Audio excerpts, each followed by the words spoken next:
Pessoal, eu sou Jorge Torreão, cardiologista, clínico especialista em imagem cardiovascular. Hoje daremos início a mais um episódio da Imersão Covid, promovido pela MED, Portal de Educação Online. O tema de hoje é: pode ou não pode acompanhante no paciente com Covid? Enquanto o pessoal entra aí, já está entrando bastante gente. Acho que o tema hoje foi bem interessante. Eu aproveito aqui para apresentar os nossos convidados, todos eles professores da MED, do corpo de professores da MED, Dr. Renato Vieira, especialista em neurologia e neurofisiologia pela USP, Ribeirão Preto, Dr. Ricardo Vieira, especialista em cardiologia e medicina intensiva pela USP, doutorado também pela USP, Dr. Fábio Soares, cardiologista, especialista em ecocardiografia e medicina do esporte, com mestrado pela Escola Baiana de Medicina e Saúde Pública. Gente, hoje, mais uma vez, a gente vai tocar no assunto Covid. E antes de começar, eu gosto sempre de dar fazer um levantamento geral do Covid no mundo. Casos confirmados no mundo, 130 milhões. No Brasil, 12 milhões e 800. 2 milhões e 800 mil mortes no mundo, no Brasil 325 mil mortes. E como eu gosto de ressaltar, 104 milhões 839 mil recuperados no mundo e no Brasil 11 milhões 239 mil recuperados. A nossa ideia aqui, nesses dias da imersão Covid, é trazer informações que nós entendemos que são importantes para o entendimento da doença e que entendemos ter aqui entre os professores a experiência para falar a respeito. Eu queria aproveitar aqui rapidinho e pedir para todo mundo que está aí assistindo, se vocês acham que algum contato de vocês vai se interessar por esse assunto, clica no avião e faz aí, por favor, compartilha com eles aí. Esse conteúdo dessa live vai estar em conteúdo completo no Instagram, no IGTV e no nosso canal do YouTube, que é o MEDUI Cursos. Tá? E o Instagram é esse aqui, MEDUI Oficial. Tá entrando gente, viu? Ainda bem. Bom, a Covid é uma doença de alta transmissibilidade. Essa talvez seja uma das razões que a doença tenha tido esse impacto tão grande na sociedade e no mundo como um todo. E isso gerou um fenômeno de isolamento nos hospitais, um fenômeno que... Vocês estão me ouvindo bem? Perfeito. Um fenômeno que... Parece que está cortando um pouco, mas está indo bem. Se estiver cortando, avisa que eu vou tentar trocar aqui a internet, tá? Tá. Pode seguir. Se cortar mais uma vez, vocês me dão um alerta, tá certo? Para mim aqui normal. Não cortou nenhuma vez, não. Pode seguir. Vamos seguir, então. Bom, fazendo um paralelo ao que a gente vem observando na medicina interna nos últimos anos, o que a gente vinha notando era o contrário, o oposto do isolamento, né? A gente vinha notando uma abertura para o acompanhante. A gente vinha notando cada vez mais as UTIs se preparando, com leitos para o acompanhante, com assentos para o acompanhante, UTIs em que a ideia era tentar humanizar cada vez mais o tratamento, tentar apresentar para o acompanhante não apenas informações sobre o estado do paciente, mas sim trazer o acompanhante para uma decisão compartilhada, em muitos sentidos, né, indicações cirúrgicas, indicações de procedimentos dentro da UTI. E o Covid, de fato, chegou com essa bomba que foi e acabou mudando muito dessa realidade. E me parece que isso vem de encontro, vem sendo esse isolamento que o Covid gerou vem sendo contrário ao que a gente vinha percebendo na medicina interna.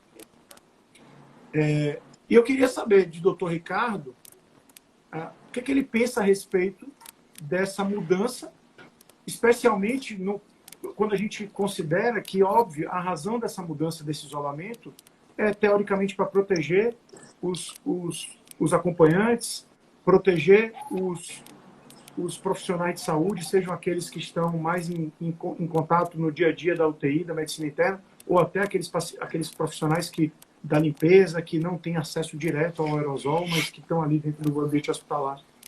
Eu queria entender dele o que ele pensa a respeito desse isolamento do paciente, ou seja, dessa restrição que foi imposta na maioria dos hospitais para a chegada do acompanhante em relação ao paciente com Covid. Doutor Ricardo. Jorge, obrigado por ter direcionado a pergunta, mas a leitura que você fez está bem pertinente, né? Então, a evolução médica, assistencialista, aconteceu junto com a mudança do cuidado para um cuidado centrado no paciente, né? Então, e nesse cuidado centrado no paciente, entra isso que você falou da decisão compartilhada. E nessa decisão compartilhada, o familiar ele entra como um membro da equipe que presta auxílio ao paciente, né? Então, no passado, o familiar era um mero espectador e hoje, na verdade, a tendência ele mudou e entrou como um protagonista. Então, é o familiar que permanece em tempo integral no quarto com o paciente, então, adicionando informação, adicionando travas de segurança, porque é mais uma pessoa atenta ao que está acontecendo. E quando veio o Covid, por conta do risco de transmissão da doença, da transmissão intra-hospitalar, isso foi uma mudança drástica, né? Uma mudança instantânea. Então, mudaram-se várias práticas de assistência e reduziu as pessoas que poderiam estar em exposição ocupacional. Então, na redução dessa exposição ocupacional, houve mudança de profissionais, uma coisa simples, por exemplo, uma intubação orotraqueal. Atualmente, o que é recomendado na intubação orotraqueal é diminuir o cenário, diminuir a quantidade de pessoas participando da cena. E, referente ao acompanhante, a mesma coisa, ou seja, isso recuou e esse paciente, esse acompanhante, ele ficou totalmente isolado da cena. E daí é interessante porque no passado utilizava-se o termo isolamento. Então, é um cenário de uma síndrome respiratória. Então, se fazia o isolamento, né, de contato de gotícula, de contato de aerosol. E ao longo há mais de uma década foi mudado a pronúncia, a sinonímia, justamente para não isolar o paciente. E sim uma precaução de contato, uma precaução respiratória, uma precaução de aerosol. Ou seja, para não manter o paciente isolado, e sim, isolado, então, lógico, ele estaria isolado de assistência, e sim envolvido na assistência. Então, várias práticas mudaram. Essa mudança de prática, tiveram práticas muito boas. Tá? Então, um exemplo, na nossa prática, ao realizar horoscopia no paciente, nós fazíamos sem utilizar óculos de proteção. Então, no consultório, o paciente queixava-se de uma odinofagia, de uma dor de garganta, né? Então, nós pegava a perna, baixava de língua e fazia sem um óculos de proteção. Isso, pós-Covid, mudou. Hoje, todo mundo vai fazer uma inspeção e, se for fazer a inspeção, está com o uso adequado de proteção. Uma outra coisa, terapia de nebulização. Pacientes sintomáticos respiratórios com broncoespasmo, era utilizado o nebulizador. Então, nebulizador com beta-agonista ou o anticolinérgico e a nebulização é um gerador de aerosol. Então, o paciente estava no cenário que não gerava aerosol, quando você faz a nebulização, você está gerando aerosol. Isso fazíamos sem muito receio, né? Com a mudança, outra prática que gerou é a utilização destas mesmas indicações através de aerocâmara. Então, isso gera um aumento de segurança para o ambiente. Entretanto, essa medida de afastamento, isso foi o efeito positivo, né? O impacto positivo. O impacto negativo é no tal do isolamento do paciente, e em restrição de medidas assistenciais que nós acreditamos que sejam adicionais, como, por exemplo, o uso de ventilação não invasiva. A recomendação seria restringir o uso de ventilação não invasiva, minimizar o uso ao máximo e, se fizer apenas em um ambiente controlado com pressão negativa, né? Então, eu acho que essas duas questões é como se fosse talvez o dano colateral de um controle do risco de transmissão intra-hospitalar. E o risco de transmissão intra-hospitalar, ele é muito alto. Então, por exemplo, aqui no município, o hospital municipal, ele tinha o primeiro paciente hospitalizado, a paciente estava hospitalizada por um infarto, evoluiu durante a internação com a manifestação clínica do sintoma e ela estava em um alojamento de coorte. Então, um plantonista, um cara brilhante, chegou, suspeitou e aí isolou. Nessa janela, ela ficou sintomática dentro do hospital. Ao todo, foram 34 pessoas que entraram em contato com ela e adoeceram. Então, o risco de transmissão nosocomial, de fato, ele é muito alto, e daí entra essas mudanças tão drásticas, tá? Só que, ao nosso ver, o meu e de Renato, nós ficamos, de fato, incomodados com o possível impacto negativo, que é essa questão do isolamento e essa questão da restrição da ventilação não invasiva. Então, entramos numa zona de desconforto com essa prática, e aí nós optamos por seguir um caminho diferente no início, tá? E hoje o que a gente está é com 1 ano.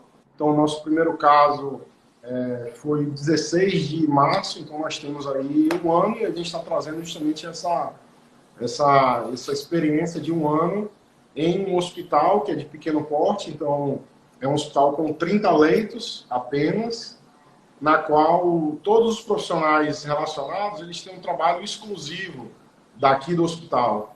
Então, a gente conseguiu monitorizar ativamente contactantes, conseguiu monitorar ativamente os profissionais que entraram em exposição a algum paciente com uma proteção menor, e aí nós conseguimos, em cima disso, fazer um pouco diferente referente à parte de precaução. Ricardo, deixa eu aproveitar aqui e pegar esse gancho do que você comentou. A gente entende que a humanização, como o Jorge falou, a gente vinha numa direção e fomos forçados a mudar drasticamente. Essa conduta inicial, ela, apesar de parecer drástica, como foi realmente, mas se deveu muito ao desconhecimento da doença. Até aquele ponto, ela entrou com mais uma doença respiratória, depois percebemos que é uma doença de altíssima transmissibilidade, e por mais que pensemos que a presença do acompanhante seja importante para o quadro do paciente, para a melhora do quadro, do ponto de vista de segurança, você falou sobre o ponto de vista de segurança profissional, e do ponto de vista de segurança do acompanhante. Não basta só o sentimento, a gente tem algum respaldo internacional que eu tenha que adotar medidas de segurança para eu ter acompanhante. Como é que funciona isso? Ricardo ou Renato? Vocês que decidam entre vocês. Vou pegar esse... Vai, Ricardão. Prossiga. Se você quiser falar também, Renato, só para tentar construir eu estou tentando voltar à época aqui, tá? No início, então, diante dos primeiros casos, né? Então, o que nos fez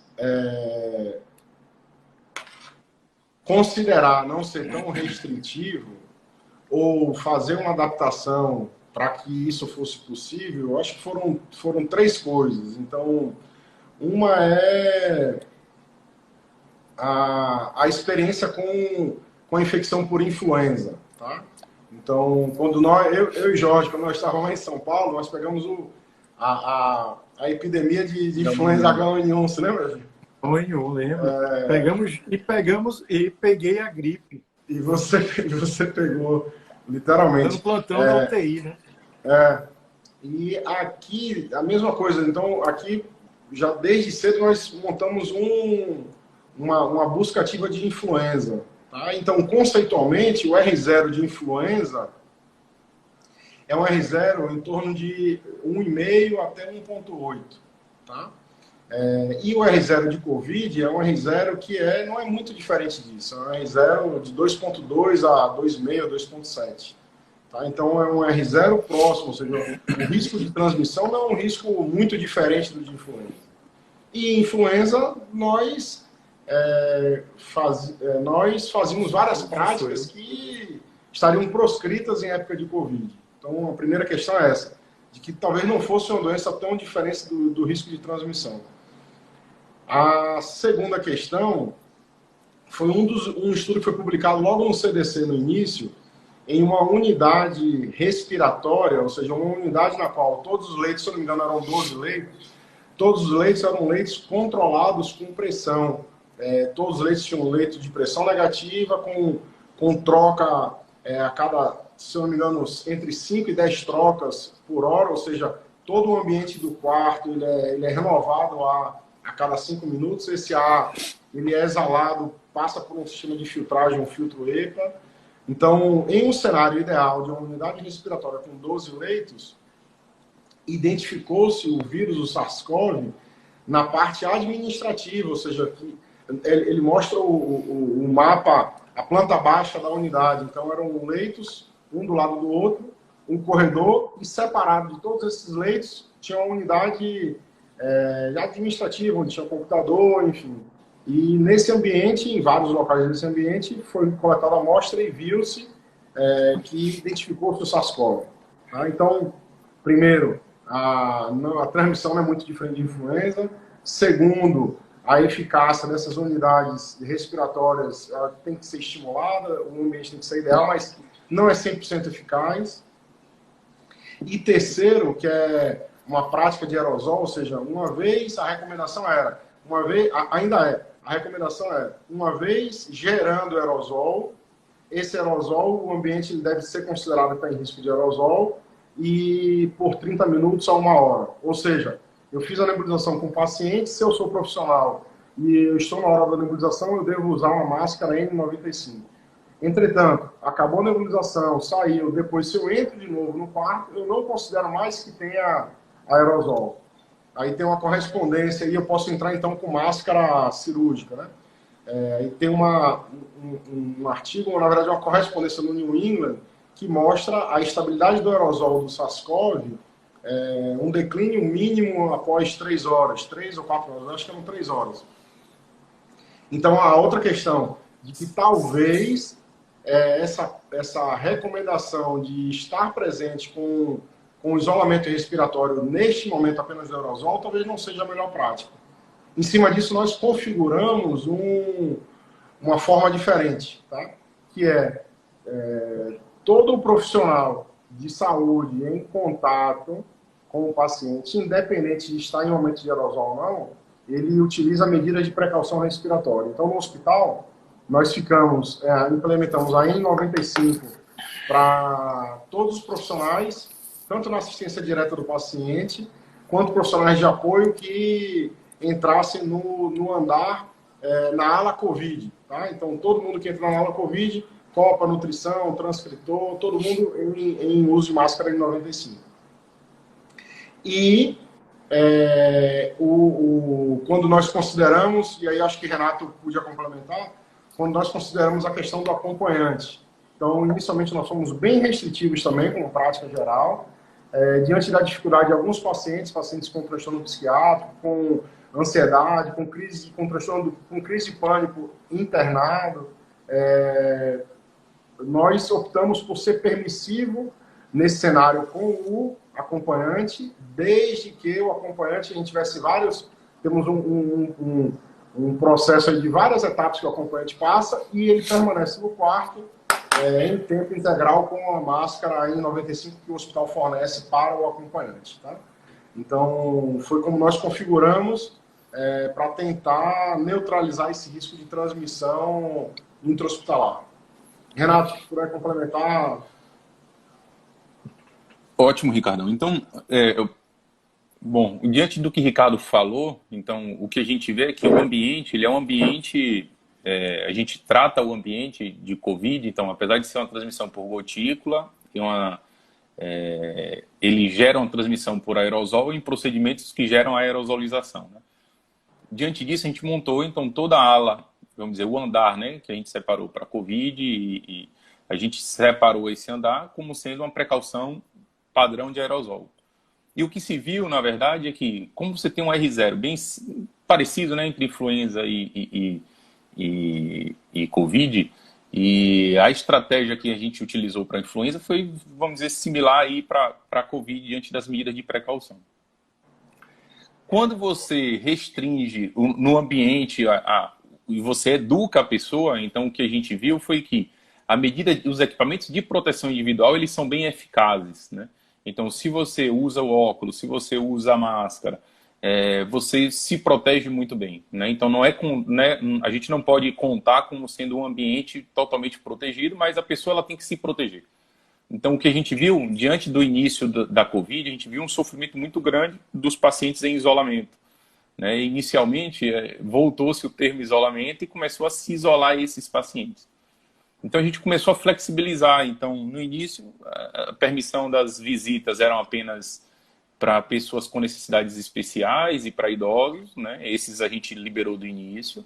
A gente ensinou todos os acompanhantes a fazer medidas de higiene de mãos, o hospital fornecia N95 para todos esses acompanhantes e longitudinalmente a gente foi acompanhando a evolução desses visitantes. A gente orientava que caso adoecessem ou tivesse algum sinal de Covid, procurassem tanto a mim quanto a Ricardo, tá? E o que a gente viu ao longo do tempo é que isso praticamente isso no início mesmo não existiu. Então, os acompanhantes que ali estavam e os visitantes, eles não adoeciam. E, paralelamente, a gente acompanhou também nossos colaboradores. E tanto eu e Ricardo, nós somos diretamente da assistência com Covid, e a gente observou que também a gente não adoecia. Então, algo que era um senso comum de restringir visitas, né, isso foi caindo por terra. E surgiu, então, um estudo sul-coreano, né, que, não sei se você lembra, um estudo que mostrou que a taxa de pessoas que são oligossintomáticas ou assintomáticas, elas correspondem à maioria do grupo de Covid, né, das pessoas com Covid. Antes, a gente tinha aquele medo de contaminação das coisas, né? E aí, diante desse estudo, a gente viu que, na verdade, a gente não consegue bloquear a doença por ser uma doença de uma transmissibilidade razoável, e porque provavelmente os assintomáticos ou oligossintomáticos fazem parte dessa cadeia de transmissão. Então, o que a gente fez meramente foi ensinar, educar, e com isso, à medida que a gente foi acompanhando com o tempo, a gente viu que não haveria o adoecimento, a gente viu que se a gente não prestar assistência psicológica a esses pacientes, não ceder visita, não ceder acompanhante, há um risco maior de delírio, há um risco maior de sofrimento físico mesmo do paciente. Tem um paciente que às vezes fica mais acamado, defeca, urina na própria roupa, chance de delírio maior, chance de menor de contribuição a medidas que precisam de contribuição efetiva do paciente, como o VNI, que é extremamente desconfortável, né? E a gente foi cedendo. E à medida que fomos tendo mais acompanhantes e visitantes, a gente viu que esse risco de adoecimento deles é realmente desprezível diante desse cenário de a gente educar os acompanhantes, né? Só quero aproveitar esse gancho, Renato. Deixa eu aproveitar esse gancho aqui, rapidinho, esse gancho aqui de Renato. Bom, a gente sabe que a humanização, eu entendo os benefícios, eu acho que o hospitalismo, aqueles pacientes que estão em risco do hospitalismo, de inversão sono-noite, de não contribuir com o tratamento, é necessário a presença do familiar. Mas aí vem uma pergunta que não quer calar, e acho que foi perguntada até aqui há pouco. E o familiar? Ele se sentia confortável em... você está cedendo o espaço para que ele possa acompanhar. E o familiar não teve medo? Ele se sentiu seguro? Como é que foi essa abordagem de vocês? Rapaz, interessante. No início, a gente teve eu tive um caso, um paciente meu, inclusive. O paciente, ele tinha pedido a presença de um acompanhante, queria que a esposa o visitasse, e a esposa, ela estava com receio porque era do grupo de risco, e ela não visitou, né? Não visitou e com receio natural, era bem no início do quadro, a gente não sabia maiores riscos reais dela pegar, né? E acabou não visitando. À medida que foi passando isso, que a gente foi educando tanto o paciente quanto o acompanhante, a maioria dos acompanhantes... Então, a gente convidava acompanhante mesmo para as pessoas com necessidades especiais, crianças e idosos, tá? Então, isso aí a pessoa é convidada mesmo a acompanhar, tá bom? A gente dá preferência a pessoas que já tiveram Covid, de preferência, a gente comunica isso, de preferência pessoas que não são do grupo de risco mesmo, né? Alertamos que mesmo diante de todas as medidas de precaução e equipamento de proteção individual que a gente fornecendo a N95, há um risco teórico de adoecimento, mas que a gente não vê isso realmente na prática, se for tudo seguido à risca. E o que a gente vê é que a aderência é muito grande, assim, a vontade do acompanhante e a vontade do visitante de ver o seu parente, né? Ela é enorme e suplanta, na maioria das vezes, esse receio, Fabio. A gente orienta que nessas medidas de aerosol, verniz, se possível, não ficar realmente na unidade. Então, tem um estudo japonês, um vídeo japonês que foi publicado no New England, que ele mostra a aerosolização do ambiente e quando você abre a janela, esse aerosol, ele se esvai, né? Ele troca, sai do ambiente. Então, a gente usa essas medidas que o Ricardo já pontuou. Uma das coisas recomendações tanto do CDC quanto da Anvisa. Então, em locais que você não consegue gerar pressão negativa, é você fazer VNI com janelas abertas e porta fechada, né? Para você manter um sentido de fluxo, vamos dizer, de ar, tá? E trocar esse aerosol. E a gente orienta o paciente, o acompanhante a não ficar na unidade, no quarto do paciente. Outra orientação que a gente faz é não se alimentar dentro do quarto, então não retirar máscara hora nenhuma. Então, é o horário da refeição, almoço, jantar, a gente pede que ele vá em casa, né, faça a refeição dele e retorne à nossa unidade, né? Mas o que a gente vê, Fábio, assim, no início, a gente oferecia, a negatividade era grande mesmo. Até... Hoje, muito maior, né, Ricardo? Pode falar. Um complemento hoje, ontem, com essa live. Então, Vinícius, quero dar um agradecimento aí a Vinícius, que é nosso colaborador multifunção na administração, de marketing. Ele fez um inquérito de se acha válido ter o acompanhante, durante a hospitalização. E, por incrível que pareça, metade das respostas foi uma metade 50% negativa, ou seja, de que não tem interesse, não acha válido, né? Então, isso entra, que é essa questão do receio do acompanhante de adoecer. Mas, na nossa prática, no início, os acompanhantes todos eram virgens de doença. Atualmente, a gente dá preferência por acompanhantes que já tenham tido Covid. Então, na nossa casuística, 30% dos acompanhantes são acompanhantes que já tiveram Covid e não estão mais transmitindo. Então, no ciclo domiciliar, né, do paciente. A monitorização, então, para esse acompanhante ele ser admitido aí, né? Então, existe um protocolo de esclarecimento da doença, de esclarecimento das medidas de proteção, que é a higienização. Então, ele é treinado de como higienizar, como utilizar o álcool gel, o uso em tempo integral da máscara N95, é o que o Renato falou. Então, o nosso primeiro paciente, quando eu entrei no quarto, o paciente estava sem máscara, comendo, fazendo a refeição. Rapaz, tomei um susto, meu Deus, a gente está querendo acolher, aí reforçamos isso.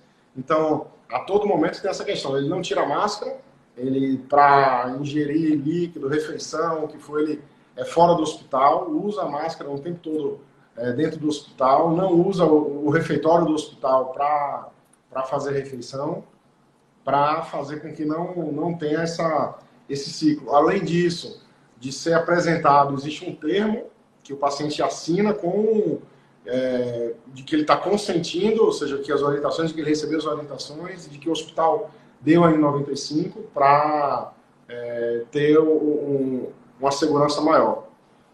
Eu quero só aproveitar, Fábio,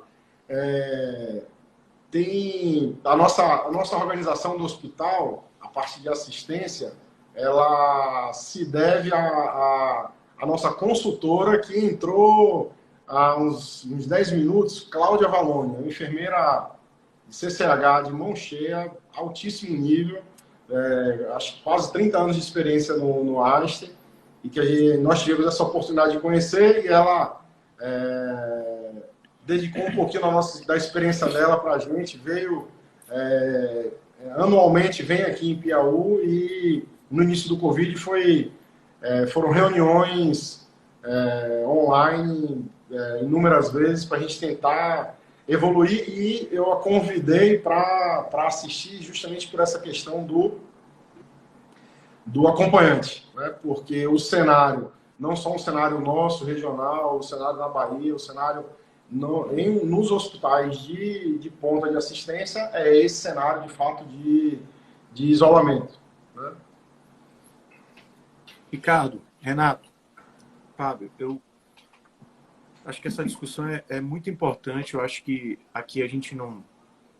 estamos discutindo, acho, um assunto que eu entendo que é de extrema importância para o paciente com Covid, né, para a família do paciente com Covid, para o hospital, para a instituição que atende esses pacientes. E eu fiquei assim, é muito impressionante ver vocês falando esses detalhes, porque não é a prática que a gente vê na maioria dos hospitais, como você acabou de comentar, né, Ricardo? Então, o que havia era uma tendência de abertura cada vez maior. O Covid fechou um pouco mais esses hospitais. Até algumas perguntas muito interessantes foram feitas a respeito disso, né, que vocês responderam já algumas delas. O medo de alguns pacientes de estarem lá, de se contaminarem. Questões ligadas à questão de convênio, que era quem custeia essa máscara N95 que esses pacientes usam, né? Se seriam os próprios pacientes ou vocês, o hospital ou o convênio. Depois você pode fazer um comentário rápido sobre isso. Mas aí, bom, o fato é que vocês optaram, lógico que essas coisas não caem do céu, né? Vocês foram sentindo, foram aperfeiçoando, como vocês bem comentaram aí, com alguns detalhes em relação aos cuidados, em relação às orientações que os pacientes recebem, equipamentos. E eu queria entender a primeira coisa. Então, vocês quando iniciaram isso ou hoje, vocês já percebem, por exemplo, orientações vindas da Anvisa, CDC, ou artigos publicados em grandes revistas que embasam essa conduta, ou vocês estão correndo contra a maré? Como é que é isso aí? Aí, então, fica essas duas perguntas, o embasamento científico e a relação de quem paga por esse EPI que os pacientes, que os familiares usam. Então, nós, no início, para os dois, tá? Tá bom. No início, nós não sabíamos se isso era a melhor prática ou não. Então, a primeira onda foi a vigilância com os colaboradores, com os profissionais. Em seguida, já com em torno de 2 meses, nós vimos que era uma prática segura, então nós extrapolamos essa questão para o acompanhante. Então, isso veio para uma monitorização. Desde o início, nós abrimos um mapa de risco de cada profissional, baseado na recomendação da OSHA, que é uma entidade governamental dos Estados Unidos de risco ocupacional. Em saúde, tá? De segurança em saúde. E existe uma recomendação de Covid, então depois nós vamos até disponibilizar esse material. Então ela de uma forma bem didática, os profissionais no hospital, eles são divididos em áreas de muito alto risco, por exemplo, os profissionais que estão em contato direto com o aerosol, quem está lá, o fisioterapeuta fazendo a VMI, o biomédico coletando o suave, então são os profissionais de muito alto risco. E no outro oposto, e aí nós temos o profissional de alto risco, que entra em contato com pacientes, mas não entra em contato com as situações de aerosol. A situação de risco intermediário, ou seja, o profissional que está em contato com os pacientes, mas com a distância segura, que é de 6 pés, então entre 1,5 m e 2 metros. E de baixo risco, os profissionais que não têm o contato com essa população, né? Então, no hospital, por exemplo, nós temos os colaboradores da área da administração. Então, quem está na administração não tem contato com os pacientes e ele está exposto a um risco intrínseco da pandemia. É diferente do risco de nós que estamos na linha de frente em contato com o aerosol. Pois bem, nessa estratificação de risco, nós começamos a mapear, então, os primeiros 20 casos de profissionais que adoeceram. Os primeiros profissionais que adoeceram era muito estressante, e aqui vem um agradecimento e esse trabalho é uma equipe multiprofissional, então temos Renata, enfermeira que é responsável pela CCH, atualmente 2 enfermeiras que estão à frente, Joana e Aline, na informação desses dados, na coleta desses dados, e Isabela também, que é o seguinte: todo profissional que adoecia, como aqui é essa situação do profissional com trabalho ou uma dedicação exclusiva, nós entrávamos em contato para avaliar tanto no risco do ambiente hospitalar quanto o risco domiciliar. Se alguém no contato que ele teve nos últimos 12 dias, se teve algum contato com sintomático respiratório. Então, os primeiros 20 pacientes, os primeiros 20 profissionais que adoeceram, 2 de fato adoeceram no cenário da exposição ocupacional. O primeiro foi um médico, antes, não tinha o primeiro caso na cidade, essa nossa prática de fazer a horoscopia sem óculos. Ele era um paciente com Covid, ele adoeceu. E o segundo profissional adoeceu no ambiente de descanso, na verdade, no refeitório, fazendo a refeição com uma colega de trabalho que estava com Covid.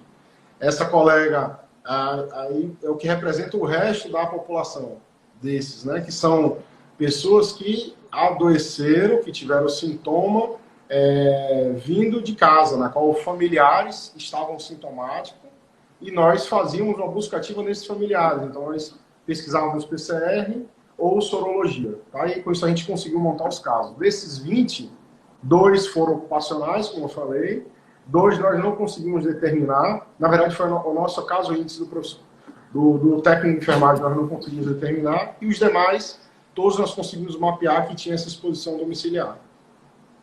Em cima disso, a gente, isso aqui acho que é seguro e vamos ampliar para os acompanhantes. E hoje, no cenário, após um ano de Covid, né? Então, o que nós temos em um ano são 205 colaboradores que que colaboraram com o hospital, né? Então, são pessoas que ou estão ativos ou que já saíram da empresa.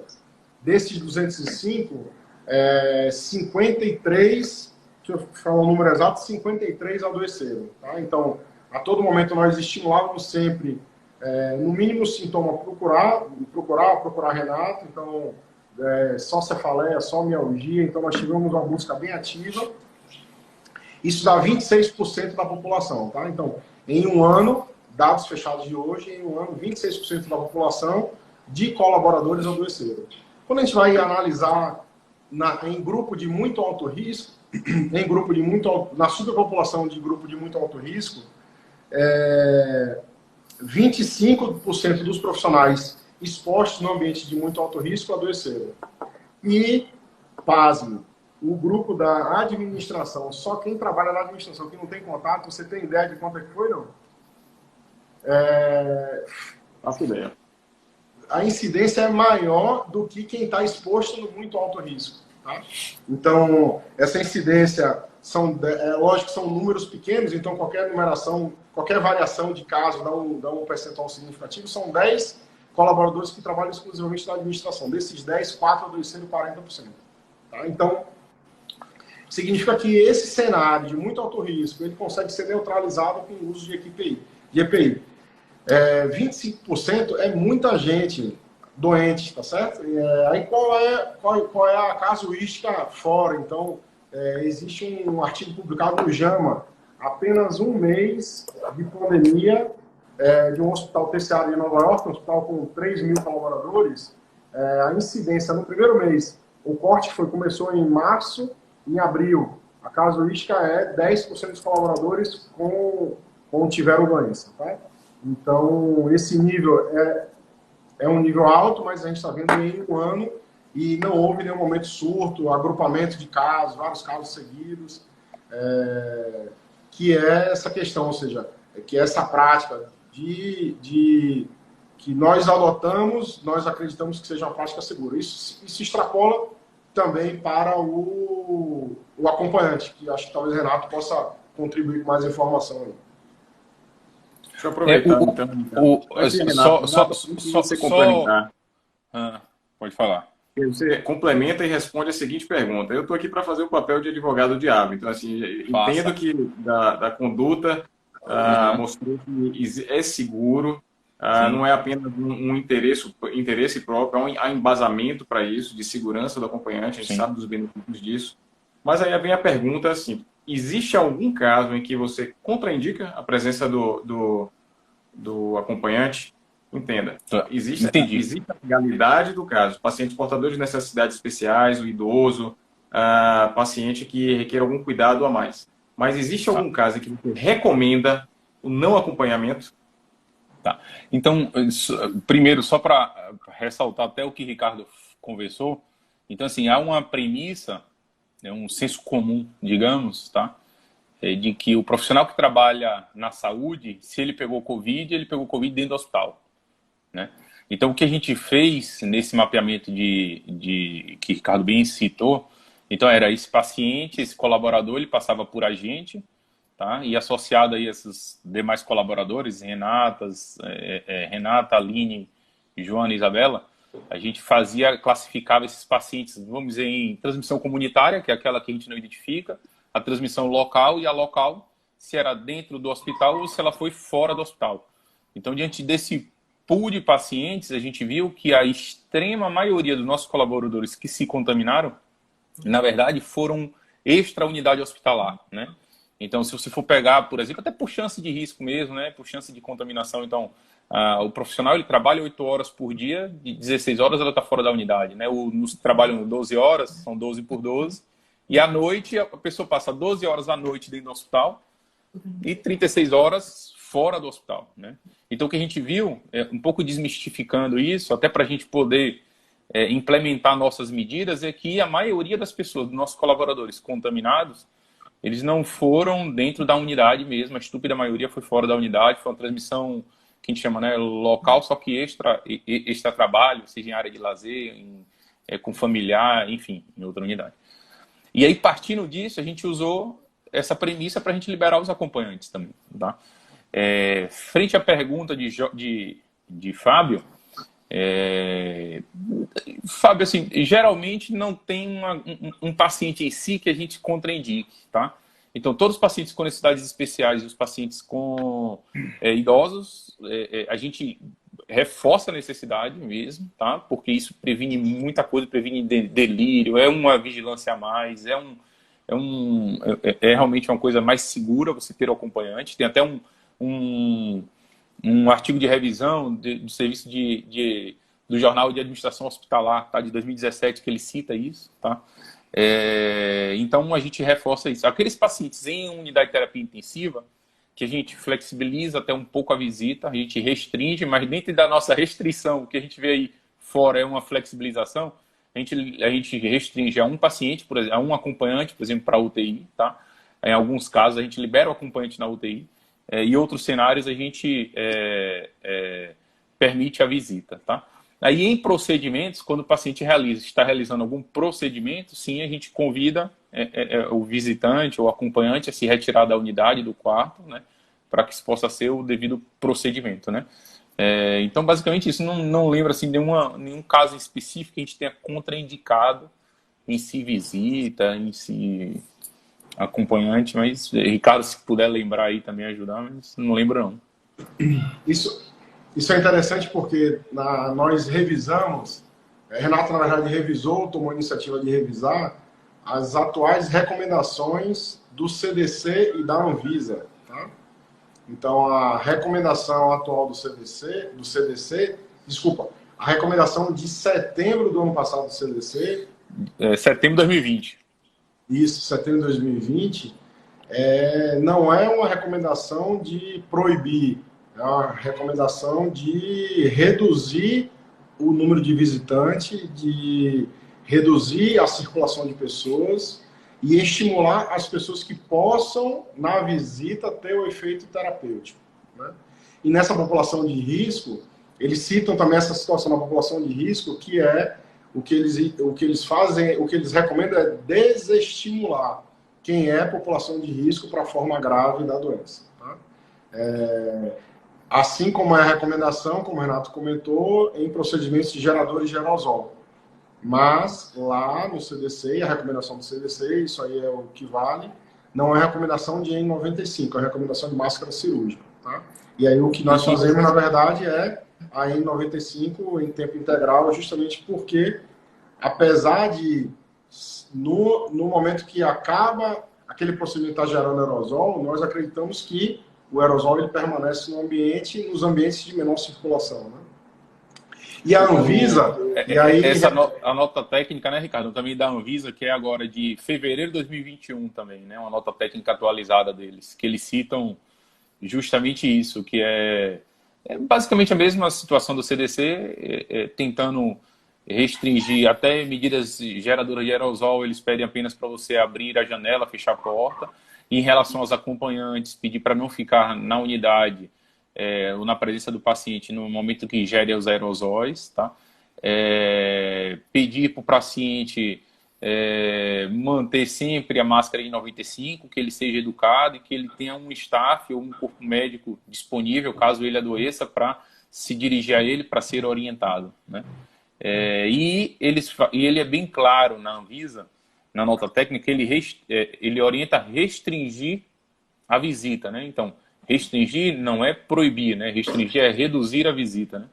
Então, está embasado tanto pela CDC, mas por ser algo que é americano, que é dos Estados Unidos, né? A gente pode dizer, tudo bem, isso não se aplica no Brasil, mas a própria Anvisa coloca isso na nota técnica dela.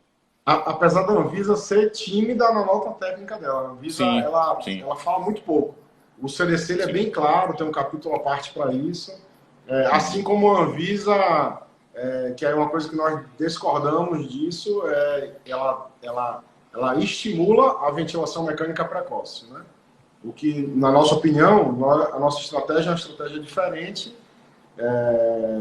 e nós estimulamos a ventilação não invasiva, já que nós administramos esse risco do aerosol, ao nosso ver, né? E acabou até, Ricardão, acho que você viu, né, de um artigo, né, do tempo de ventilação mecânica, né, de retardar ou não, que não houve desfecho, diferença de desfecho entre fazer o que se chama de intubação precoce ou paciente que precisa, ou postergar entre aspas, né? Você, por exemplo, paciente que tem indicação de VNI, né? Se você manter a VNI nele, ou você direcionar para intubação, né? Então saiu um estudo no Critical Care que ele mostra que não houve desfecho, na verdade é uma meta-análise de 12 estudos com 9.000 pacientes que mostra que não houve desfecho de mortalidade, de duração de ventilação mecânica e de desfecho negativo em geral, né? Tanto que ele recomenda, né, no último a frase na conclusão, ele recomenda que os resultados mostram que se justifica uma postura de ver e esperar, né? Wait and see, que ele cita, né? Então, a abordagem de você ver e esperar, até porque é uma doença muitas vezes autolimitada, né? E é o que a gente tem visto, né? Eu queria aproveitar até esse assunto que vocês puxaram da ventilação não invasiva, da intubação, e eu queria fazer uma pergunta relacionada ao acompanhante, mas que inclui isso. Então, vocês, pelo que eu entendi, vocês meio que... Acho que vamos estourar o tempo aí, hein, Jorge? Tem que ver só o tempo. Ainda... Senão a gente reabre, né? Tá. Tem alguns minutos, acho que dá para terminar com essa pergunta. Tem algumas perguntas da plateia. E vamos tentar ser mais breve aqui, mas tudo bem. Então, vamos lá. Na prática, essa atitude de vocês deu certo? Quer dizer, a gente comentou aqui em outras lives que até agora vocês têm uma casuística aí de um número expressivo de atendimentos já em um ano, com duas intubações e nenhuma morte. Vocês atribuem, em parte, isso como uma das causas desse bom resultado? E aí eu adiciono, A ventilação não invasiva, o fato dos pacientes estarem lá presentes, vocês, eu não espero que vocês tenham dado necessariamente estatístico a respeito disso, mas vocês entendem que, eu sei que vocês já falaram isso, mas vocês entendem que a presença do paciente melhora a ação da VNI, quer dizer, aumenta a adesão do paciente à VNI, ou mesmo o paciente ajudando ali faz com que aquilo funcione melhor? Sim, o acompanhante, sim. Assim, a gente tem... Eu vou responder sobre o acompanhante aí, Jorge. O acompanhante, assim, com certeza, entendeu? Assim, a gente tem pacientes que são extremamente ansiosos, pacientes que têm restrição de mobilidade cervical, idosos.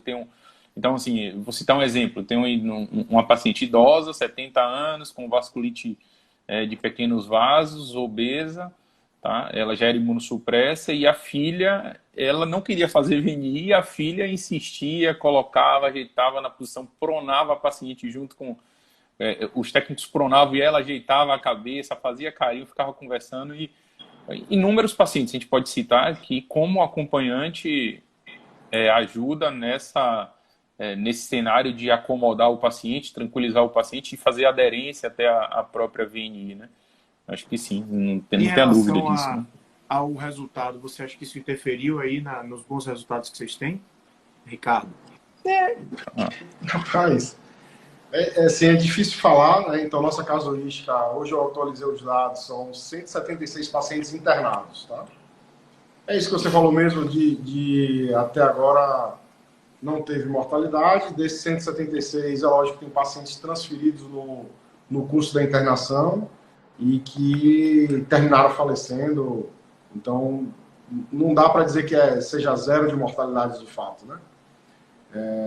Eu acho que é um conjunto de medidas, desde uma assistência bem homogênea, bem contínua, desde do acompanhamento ambulatorial, ou seja, a equipe que acompanha o paciente no ambulatório, na emergência, na internação, enquanto está no apartamento, e na UTI, é a mesma equipe, porque na verdade é uma unidade muito pequena. Então, seja equipe médica, equipe de enfermagem, equipe de fisioterapia.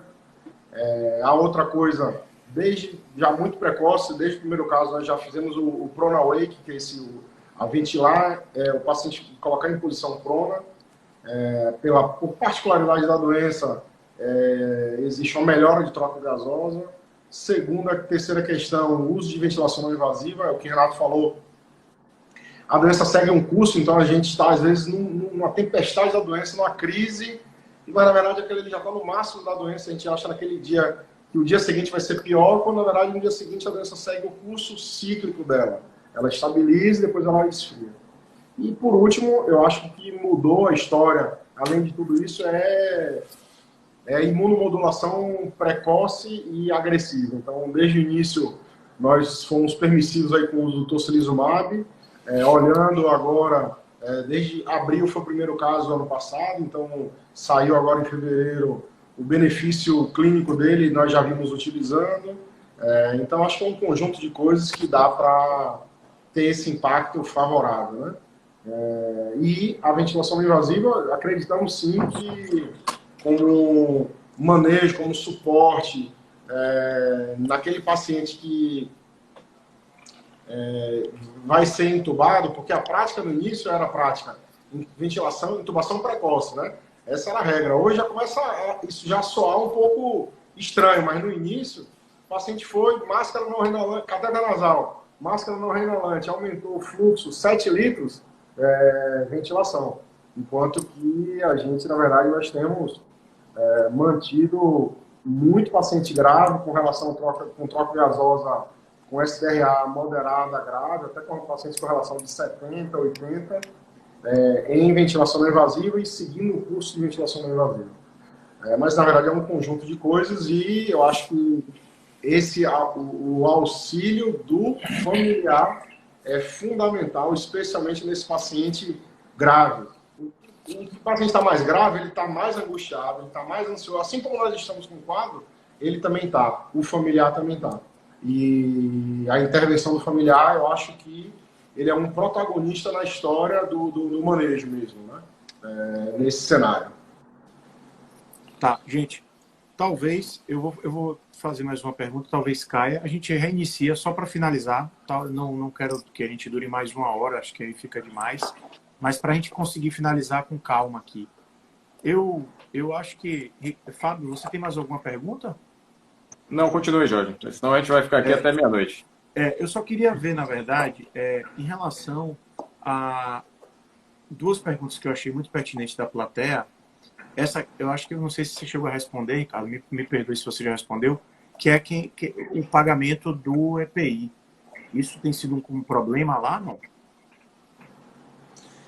Rapaz, tem sido assim, então existe uma inadequação da remuneração por fonte pagadora, pelos convênios sobre o EPI.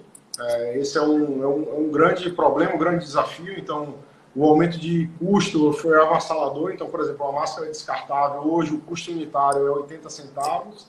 A máscara descartável, o custo unitário, antes da pandemia, era 5 centavos. Então, saiu de 5 centavos para 80 centavos.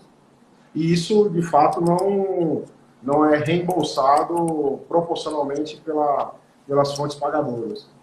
Isso é interessante que você falou, porque, por exemplo, a máscara descartável, ela tem... A recomendação era de troca a cada 6 horas. Por conta da carência de insumo, ficou permitido troca a cada 12 horas. Então, 12 horas, o custo atual seria R$ 1,60 com máscara descartável, né? Em uma jornada de 12 horas. Enquanto que a máscara N95, o custo atual unitário é R$ 4,50. Antes da pandemia, a recomendação era o descarte com 24 horas. E hoje, na verdade, é possível reutilizar, e nós reutilizamos até a máscara perder a capacidade de lacre dela, de vedação no rosto. Isso é variável, às vezes 7, 10, 15 dias, aquela máscara permanece. Então, apesar de não ter uma remuneração a contento dos EPIs, é uma dificuldade. Então, isso está acontecendo com inúmeras medicações, então drogas sedativas.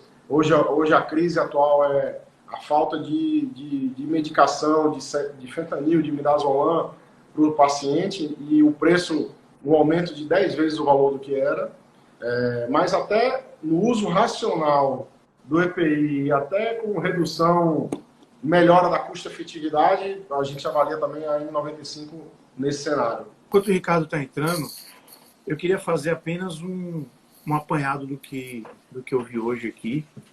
Eu achei muito interessante essa abordagem de hoje, uma abordagem que ao mesmo tempo, uma conduta médica, mas é um ato mais humano, né, de humanização do atendimento. Muito se fala disso, e eu acho que, sem necessariamente estarmos buscando aqui criar protocolos, eu acho que tudo que a gente percebe, enxerga, que está funcionando, a gente deveria dividir, né, com quem acompanha a gente aqui, no caso da Medway, nos nossos colaboradores, com as pessoas que estão aí no dia a dia vendo nossas postagens, vendo o que a gente produz de conhecimento, de conteúdo médico. E ao fim disso tudo, o que eu entendo é que a gente tem uma mudança de paradigma da chegada do Covid, em que os hospitais teriam se fechar por questões de segurança dos pacientes, dos acompanhantes, dos colaboradores. Nós temos orientações iniciais que foram enviadas até pela OMS, de restringir aerosol, até limitando o uso de VNI, exatamente para evitar esse tipo de contaminação.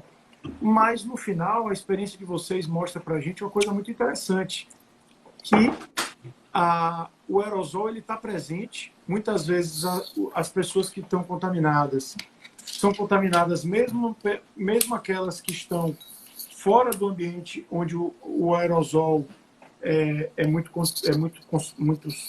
denso, muito presente. E a melhor forma de proteção é o uso do EPI, é o uso da máscara N95, álcool gel, distanciamento. A gente está no meio de uma pandemia. Nos estudos mais básicos, em que se observa a chance de uma pessoa se contaminar, gira em torno de 3 a 5%. Então, o sujeito, por estar hoje no planeta Terra, tem uma chance de 3 a 5% de se contaminar. Então, isso é muito importante quando a gente leva em consideração que os benefícios de um acompanhante ali ao lado do paciente, né? Vocês já comentaram, a gente já comentou em outras lives aqui, redução de delírio, o fato do paciente estar lúcido faz com que ele tenha maior, faz com que o paciente tenha maior adesão ao próprio tratamento, faz com que o paciente tenha maior capacidade de dizer o que ele está sentindo, o que obviamente é muito importante para que os médicos que estão na assistência atuem rapidamente nesse cenário. Eu só estou esperando o doutor Ricardo aqui para a gente poder dar um encerramento. Ele está, acho que ele agora vai entrar. E então a gente está falando de adesão maior, paciente que colabora, seja com os sintomas, com as terapias propostas, com a VNI, né, como vocês comentaram, o que é obviamente muito importante. Se o paciente ele está ali, até mais cedo, tinha uma colega médica aqui que me contou, em outro momento me testemunhou um episódio em que ela ficou ali segurando a máscara do pai para que ele pudesse manter a VNI. Isso de fato não vai acontecer se o acompanhante não tiver. Nós entendemos, eu entendo, as dificuldades que qualquer unidade tem hospitalar e para criar essa solução que vocês criaram. Isso certamente não é fácil, requer sem dúvida nenhuma uma dedicação muito grande e alguns riscos, assumir riscos, né? Não há dúvida que vocês estão assumindo riscos e certamente estão colhendo frutos disso, né? Os melhores frutos são colhidos quando a pessoa realmente assume riscos. E, nesse caso, eu acredito que o benefício é extraordinário. E os resultados que vocês têm, acho que são, em parte, prova, confirmam que a forma como vocês estão atuando está correta. Para finalizar, eu deixo aí a palavra a cada um dos três. Primeiro, Renato, que já estava aí. Fábio, Ricardo pode finalizar. E aí a gente encerra. Acho que agradecer aí, Jorge, esse tema é importante. Acho que noção hoje que a gente está diante, talvez, da primeira pandemia da era digital, né? E isso traz para a gente todos os benefícios de uma disseminação rápida de informação, né? Bem como os malefícios também de uma disseminações trágicas e muitas vezes trazendo pânico para a gente. Isso faz a gente, com um viés enorme, tomar algumas decisões que geram um comportamento de grupo, né? Que seja essa questão da VNI, seja a questão de não poder acompanhante, não poder visitante, né? E gerando um conformismo e muitas vezes deixa uma dificuldade da gente se posicionar até contra isso, de uma forma mais crítica, né? Tentando um pouco chamar para discussão isso. Acho que a live hoje teve essa função, né? Cabe dizer também que é isso, né? O cumprimento, né, do juramento hipocrático, né, do voltado ao primo non nocere, né, que é a pedra fundamental da medicina, do primeiro não causar o malefício, né? Então, como o Roberto, meu irmão, que também faz parte do Corpo da Medra, conversando, dizia que não basta esforçar-se para não fazer o mal, né, e cabe sim que o médico se esforce ao máximo para fornecer a cura e a qualidade de vida para aquele paciente, né? Então, o fato da gente não nos forçar a usar o VNI, que o paciente tem indicação de VNI, a gente não vai usar por conta do ambiente não estar adequado, por conta da gente ter o receio de se contaminar, né? Eu acho que a gente está ferindo um pouco esse juramento, né? E a mesma questão é a gente, no momento, querer voltar, dar um passo atrás na história e voltar de novo a sair dos termos de precaução de contato, precaução de aerosol, precaução aérea, né? Ou precaução de gotícula, para isolamento, né? Então, a gente sabe que o Brasil é gigantesco, né? Cada hospital tem sua realidade, o Brasil ele tem cada local tem sua realidade econômica, financeira, né? Estrutural mesmo. Acho que a gente veio só, na verdade, para gerar uma discussão saudável e estimular os hospitais e a população de forma geral, para que se possa flexibilizar um pouco, isolar menos esses pacientes, né? Sendo mais um pouco entre aspas, permissivo para que possam ter contato com seus familiares, seus entes queridos em momentos de tamanha dificuldade, né? Acho que é mais isso. Ricardo, fique à vontade. E com o grande receio, então, a discussão da live é sempre a gente tentar definir condutas sendo o mais técnico possível, mostrando a evidência, a melhor evidência possível, né? E a nossa prática, né, de sempre andar para frente. É muito difícil a gente dar um passo para frente. Uma vez que dá, retroceder é uma coisa que causou muito incômodo, que é essa questão, ou seja, de cada vez mais humanizado, cada vez mais permissivo a presença do acompanhante, a assistência de uma fisioterapia adequada, com ventilação não invasiva e retroceder, isso entramos numa zona de desconforto mesmo.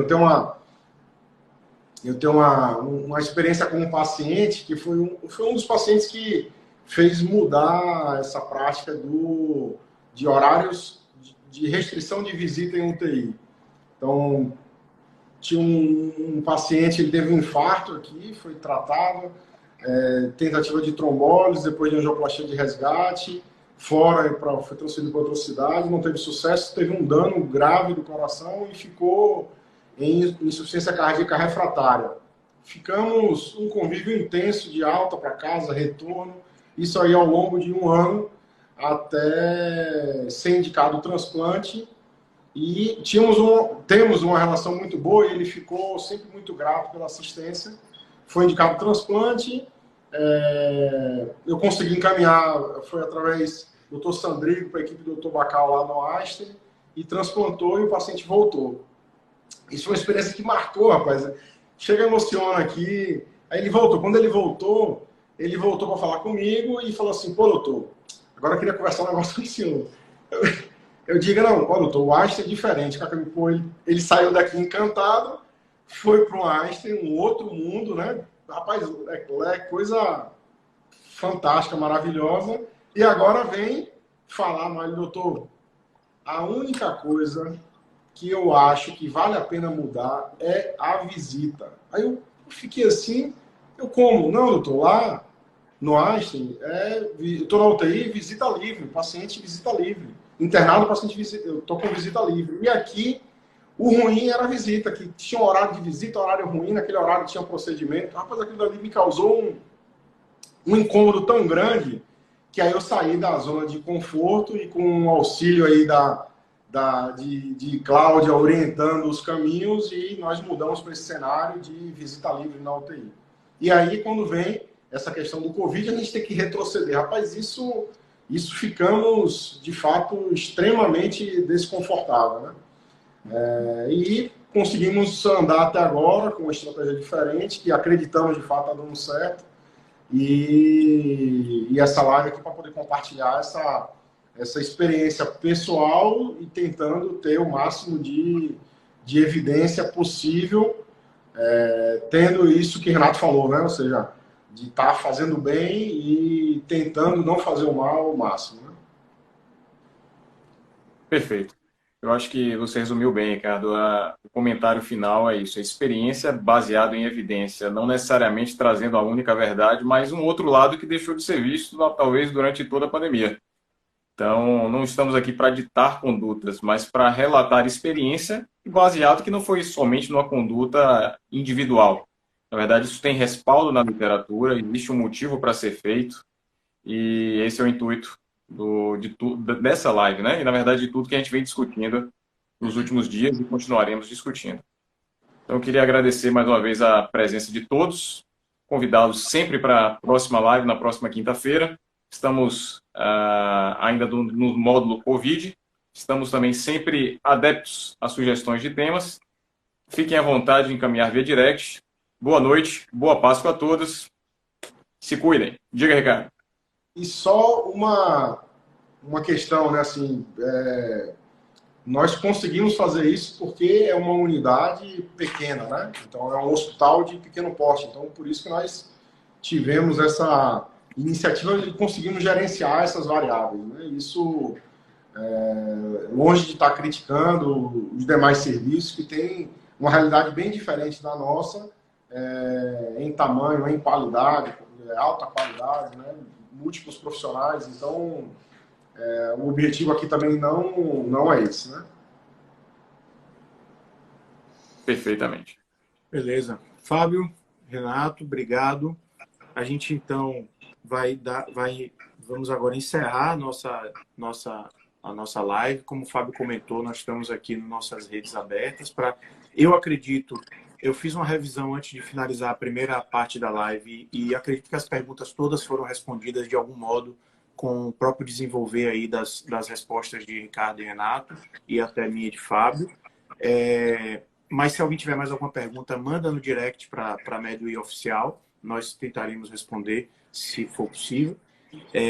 E a quinta-feira que vem, no mesmo horário, 20 horas, continuaremos com a imersão Covid aqui com esse corpo de professores e, eventualmente, convidados adicionais. Muito obrigado a todos por estarem até agora aqui com a gente, ouvindo esse comentário, esse bate-papo aqui entre os colegas. Boa noite a todos. Boa noite. Boa noite.